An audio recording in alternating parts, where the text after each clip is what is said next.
Hello, hello, hello! This is Lobcat, and welcome back. Today I'll be talking about land.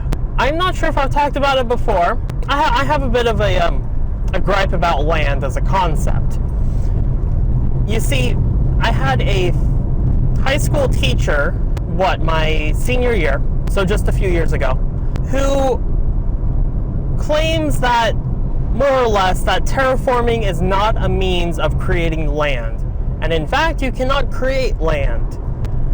I'm going to preface this all by saying, or rather defining land as being a concept wherein it is a place, a location, or a foundation where you are able to have some form of economic activity, be that as housing, production, fabrication, manufacturing, sale, or administration. A grassy field, a mine shaft, both of those are land. My teacher made the claim that you cannot create land because after X amount of time, eventually nature will take back whatever it was that you changed. His example was if you were to build a dam, eventually the dam will break. Or if you were to build a levee, eventually the levee will break. Now, that's wrong. It's just wrong. It's a very bad concept to be working about. That's under the presumption that whatever is maintaining the terraforming will stop being maintained. At which point, it's not being terraformed anymore. At which point, it's no longer being used as land. The whole purpose of terraforming is to create land. Why do people dredge the waters? Simple. It's to very directly allow for bigger boats to come in. Oh, by the way, dredging is when you more or less use a boat to pull along a massive plow underwater to pull up dirt. So that way bigger boats can go through there and not hit the higher level bed you've now lowered. Man, one of these days I'm going to find a way to cover these windows or something so it is not blinding. Just barely briefly looking at my camera, I know it's flashing and I just don't know how to stop it. Maybe I should put a cover over I don't know. It's food for thought for next time. If you've got any ideas, I am all ears. Please put them down in the comments. Where was I? Okay, dredging. You could look at, per se, San Francisco or the New York City harbors, both of which were large areas that got dredged. The dredging more or less irreversibly destroyed all ocean life under the water in the local area. There's no more coral, no more clams, and if there are any, it's usually close to the shore where they won't get affected anymore by the large boats. This is of importance because dredging is a kind of permanent terraforming. You would need a world-changing event to undo that terraforming because you would have to move so much sediment downstream to replace all of it, which means that sediment had to come from somewhere. Point is, it's a pretty permanent thing to do. Let's see, the next good one would be strip mining. You could look at what happened in California in I think it was 1849, the gold rush era, where they had hydraulic mining, which was the process of using water cannons to blast away rock out of a cliff face. Correction, out of a mountainside to get to gold.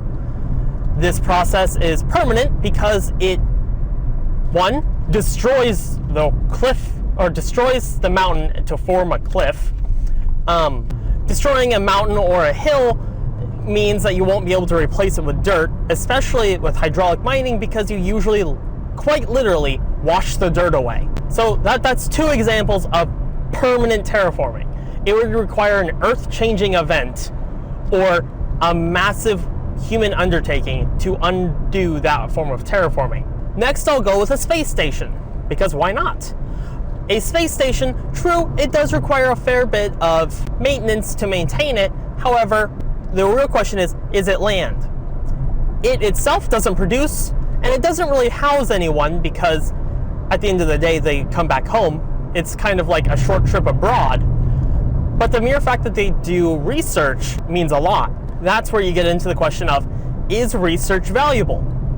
The mere fact that companies put tens of millions of dollars, no, I take that back, tens of trillions of dollars into R&D means that research has a monetary value, and therefore the space station is producing something. So my question here is, does the space station count as land? And my argument would be yes. My teacher's argument would be no, because it's not natural, but let's ignore that, I guess. Then we can also look at skyscrapers. My teacher had a really unique argument in this because a skyscraper didn't really produce any extra land. Whatever land it was built on is all the land that it is. However, a skyscraper's entire purpose is to literally multiply the square footage that it as a building covers by the number of floors that it is high. For example, take the Sears building.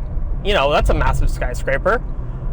Does the value of the square foot that the building is on matter, or is it the square foot of every floor that the building has that matters?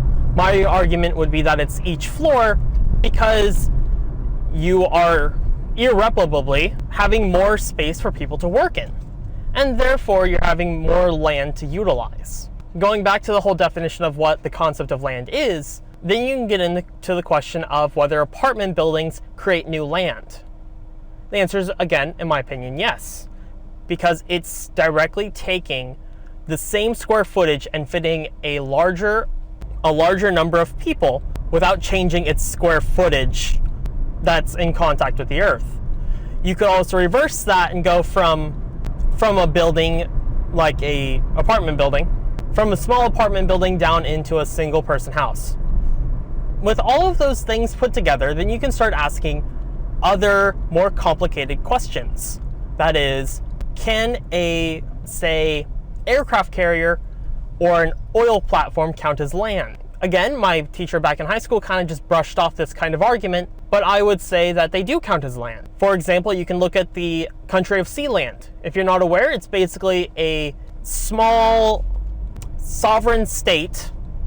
I don't even know if it's a city. It's just a piece of land in the middle of the ocean that someone owns. It used to be a British, I think it was a British oceanic fort. That is, it was like an oil derrick, but it housed soldiers during a war. And since then it hasn't been used, so this one guy just bought it and made it his own country. It's just that easy. And then with aircraft carriers, it is something that kind of goes back to the argument about apartment buildings.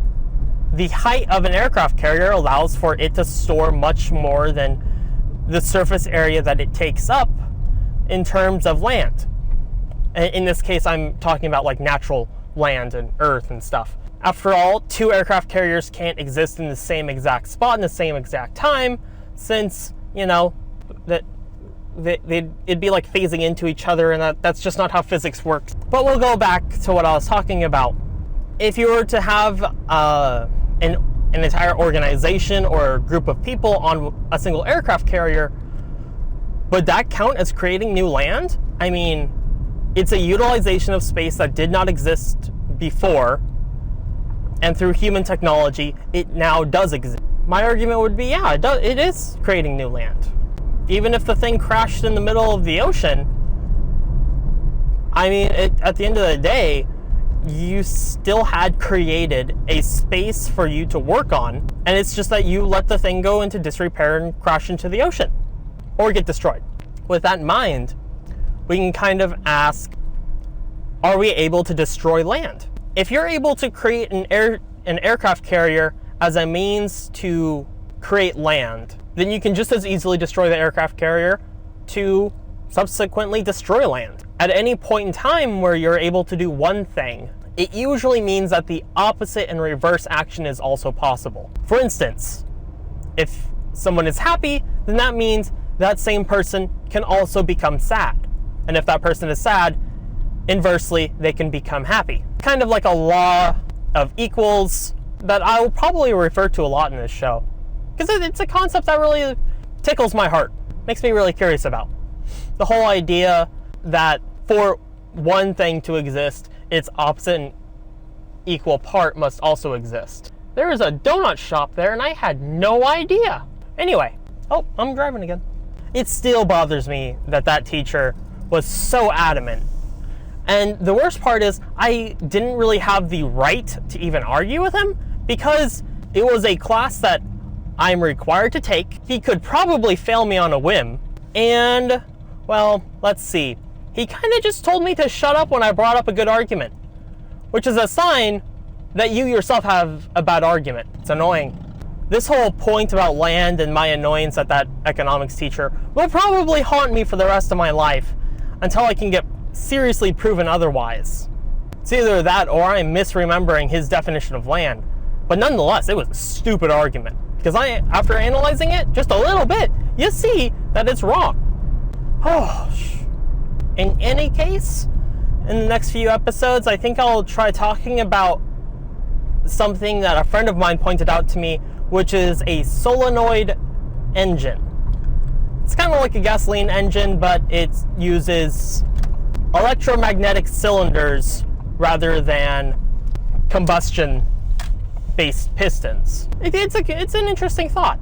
I'll probably talk about that next time, or maybe I'll talk about the an underlying concept of a computer program that I'm trying to work on right now, which is all about creating a sentence from a set of words under a predefined set of rules. It kind of gets interesting. I'll talk about the original thought that I had for it, but I am almost to school, so I gotta go in a bit. Where I go to school, there's all of these like roads that have these blind corners that you yourself otherwise stop at, because it's like a lot of two-way stops, but the people stopped have a blind corner that they have to try looking around.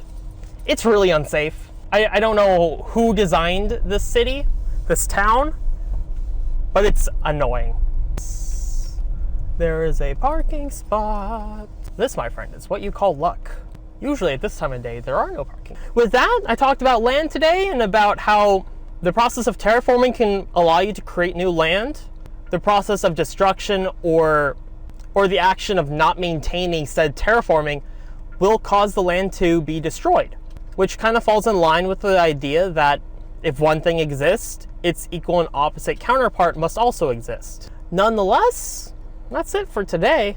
Like and subscribe if you haven't already. Leave a comment down below if you've got something to say. This has been LabCat. Thanks for watching. See y'all later. Bye-bye.